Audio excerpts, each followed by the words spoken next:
दरअसल हमारे सनातन धर्म के अनुसार हमारी हथेली में भगवान वास करते हैं। शास्त्रों की माने तो हमारी हथेली के आगे वाले भाग में देवी लक्ष्मी का वास होता है, वहीं बीच वाले भाग में देवी सरस्वती और मूल भाग में विष्णु जी निवास करते हैं। इसलिए सुबह उठते ही अपनी हथेली देखना शुभ होता है। दोनों हथेलियों को देखें जोड़कर होंगे ये खास फायदे। क्या आपको पता है कि सुबह उठकर सबसे पहले अपनी दोनों हथेलियों को जोड़कर देखना चाहिए?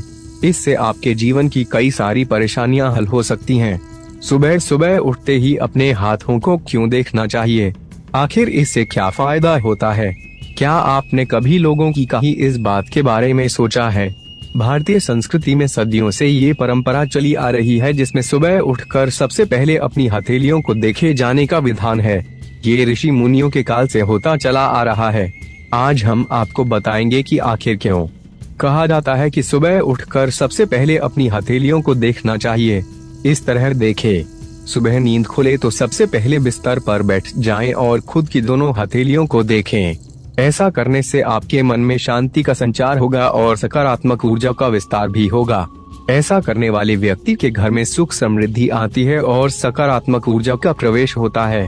सुबह नींद खुलते ही अपनी दोनों हथेलियों को मिलाकर उसे किताब की तरह खोलें और देखें।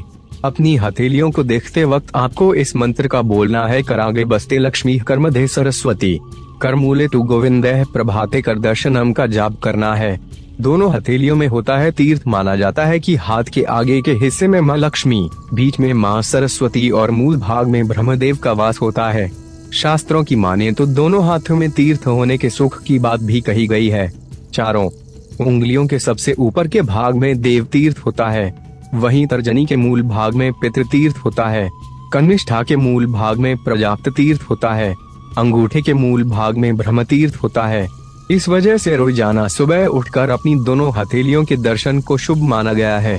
हथेलियों को जोड़कर देखने का अर्थ दोनों हथेलियों को जोड़कर देखने का अर्थ होता है कि आप अपने कर्मों पर विश्वास रखें। आप ईश्वर से फल न मांगे, बल्कि प्रार्थना करें कि हमारे कर्म ऐसे हों कि हमें जीवन में सुख शांति व सफलता हासिल हो। ईश्वर से प्रार्थना करें कि कभी आपके हाथों से कोई पाप ना हो। आपके हाथ हमेशा मदद के लिए